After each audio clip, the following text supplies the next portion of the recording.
नितो यूट्यूब रे जहाँ तीना इनरेन मेसरा को बहिया को बन जपड़ा कना आपे को सलाग गे किछि कथा मेना तिया तो वीडियो गे सन बन बना का मेनखान होला महेंदे न्यूज रे मटा स्क्रॉल ते मयूरभंज रेना न्यूज गिन नेल किया कि अंडा उतु बाय एमादे खातिर हस्बैंड आजी वाइफ ए दाल गज कदिया तो भाभी तबन पे इना सदाय खड़िया को माने इया को बारो जति को उनको को भितर नका दापाल खपारिया हुयुग कान तहना आर नितो दो आबो सांताल हों ओना रे बन सेलेदोग कना बोन तो ओकासन बन लहाग कना बोन ओनागे भाभी तबन पे आर ओना खातिर के इन दुñ मेना कि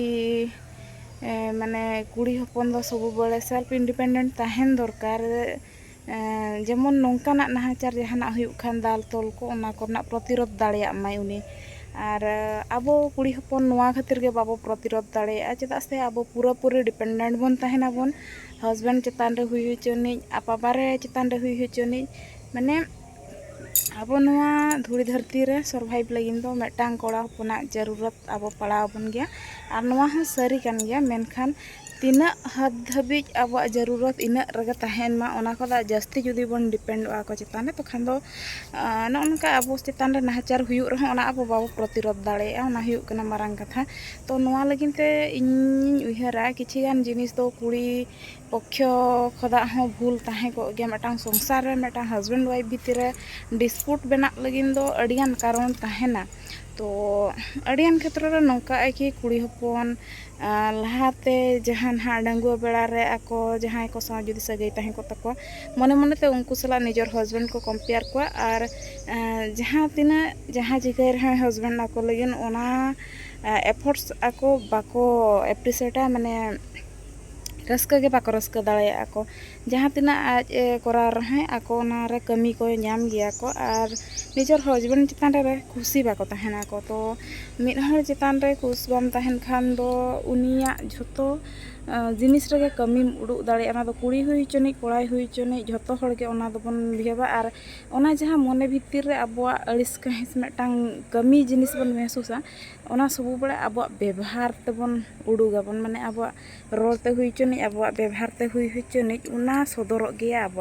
माने उनका मन हाँ बाबू लैया कि उनी दो बेसे ताहे कना आम दो बड़ियम ताहे कना मेनखान कंपेयर रेया बन उनी तो अब रोड करे खन कि जहाना ये व्यवहार करे खन उनी ओना आज हो खराब बुझाए तो सब बड़े उहर दो पे आम जुदी नेगेटिविटी आड़ागे इन खान दो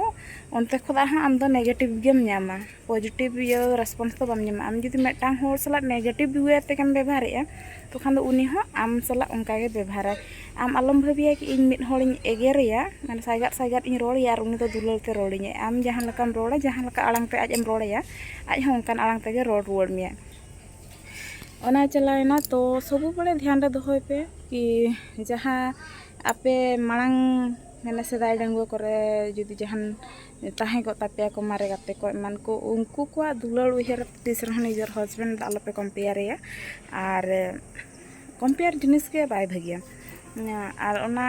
चलायना ओना से गला सेदाय कथा ओना दो तपासरी का पे आपे सब बड़े उहर पे कि नुई गे इᱧ मान सम्मान कना जहाँ टुकु भी अगुई जहाँ तीना के कमाए आज चेष्टाए कमाए अगुआते मन कना इन ओनागे चेक लकाते ओड़ा संसारिन चला ओना गटिज कमाते हैं चेक लकाते ओड़ा संसारिन चला ओना दायित्व दो इñाग कना आर ढेर टाका पैसा तहन खान मा संसार चलाव मा आसान गया मेनखान कम पैसा ते चेक लकाते मैनेजमेंट संसार चेक लकाते चालुया ओनागे माने असली इया लका दो ना बाको लय से संसार चलाव रना दाड़े लका ना तो सुख ते हुई चुनी दुख ते हुई चुनी बुलुंग सुनुम जे टुकु जहाँ लका गानोआ उनका गे चोड़ा जहाँ लका अगुए जहाँ लका अर्जावाय ओना हिसाब ते गे चोड़ाआ आर जुदी आपे आज चितान रे प्रेशर पे पका पेनहा बाम कुड़ाइन केन हाना बाम कुड़ाइन केन बा हाना बाम का अनहा ओना का तो आज हो टेंशन रे तहना ओना रना डिप्रेशन को ते आपे चितान रे आपे चेक लका आज पे रोड़िया आज हो का गे रोड़ रोड़ पे तो हो तहना रोड़ रोड़ तहना हस्बैंड वाइफ भितर हाना नहा खपरिया तहना किंतु नोंकान कथा आलो हुयुमा जहाँ दराय ते कि आज पूरा रगी अड़िस तहन तायमा मने रे तो समय सुविधा नेलते ओका लका रोड लेखान दो आज बेसे बुझाए ओना हिसाब ते आज चेक लकान होड़ कना आज सला दो ओना हिसाब ते रोड में जेमन आज खराब आलोय बुझाव में आर संसार हुई आपे माने नितो दो जहां लका तेगे खांडा हुई आपे गया ओना हिसाब ते जोड़ा दरकार। तो प्रॉब्लम में जो के तहना ओना मिटाइन लay किए कि माने उनी आलो रोड़े मते कमे कमा ढेर रे कमाए हो जुदी टोटाली बाय कमा उतर ओना क्षेत्र दो रोड हुआ मेनखान ओका लकाते ओना दो ओका हिसाब ते रोड लेखान आज चेतान रे इफेक्ट पड़ा आज खराब हम बाय बुझावे और आज हम बुझावे ओना हिसाब ते रोड हुआ। तो जुदी नीलांगे मिटांग होड़ बाय कमाए सब बड़े ध्यान रे दोहय पे होड़ दो तीसरा बाम बदल दाड़ेया बदलक खानेम आम जुदी मिटांग होड़ बांग कमाव सनाय कना इन खान ओंडे दो कमाव रना दायित्व दो आपिया कना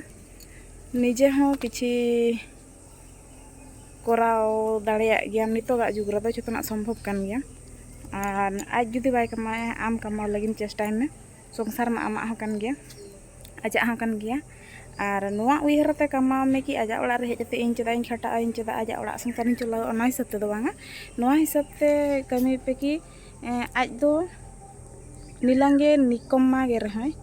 निठल्ला गे रहय चोड़ा लगिन आम चेद हो बाय एगुआम कान रहो बाय एमाम कान रहो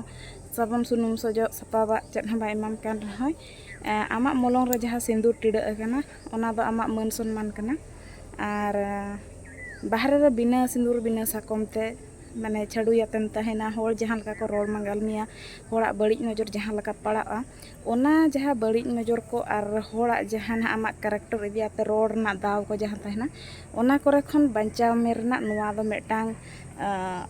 ढाल कना भाबी का में मेटांग मारांग जांगे दाराम रना ये कना ओंका भाबियाते उनी आमी मान सम्मान कनाय भाबियाते उनिया उमुल रे उनिया पछले रे तहेते आम आमा संसार परिवार प्रति पोषण रना चेष्टाय में और नितोगा जुग रे अडी गाना डेवलप के टेक्नोलॉजी हो और आमा स्किल्स को जहां तहना ओना को आम बेस वेते जहाना कमाव माने चेद मनमी चेद बाय चिका दाड़े जतोना चिका दाड़े जुदी बुद्धि तहन गे तमा नॉलेज तहन गे तमा इन खान दो सर्वाइव दो बांग मुश्किला हो हुई दाड़े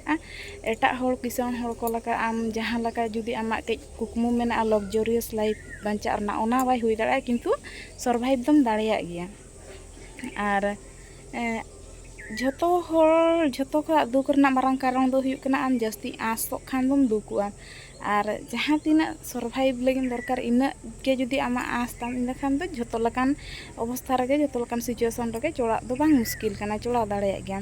ओना कथा चलायना तापरे सेकंड कथा हुई कना जुदी हो आपे हस्बैंड झतोना आपे माने फुलफिल रे दोहय पे एंते रहो निजेते किछि कमाव दो दरकार कान गया जहां मनी कंट्रोल ओना दो निजर ती रे किछि तहन दरकार कान गया ओना तहन खान दो आपे सेल्फ कॉन्फिडेंस हो बढ़ावा और झतो जगह रे सेल्फ कॉन्फिडेंस मिटा नोंकान जिनिस कना जहां तिना पूरा हम हो चतान पूरा पूरी भाव रे माने 100% जुदी डिपेंडेंट मेना मिया सेल्फ कॉन्फिडेंस उना बाय तहन तमा और जुदी कटि चुलुंग रे हां आम निजर माने डिपेंडेंट जिनिसटा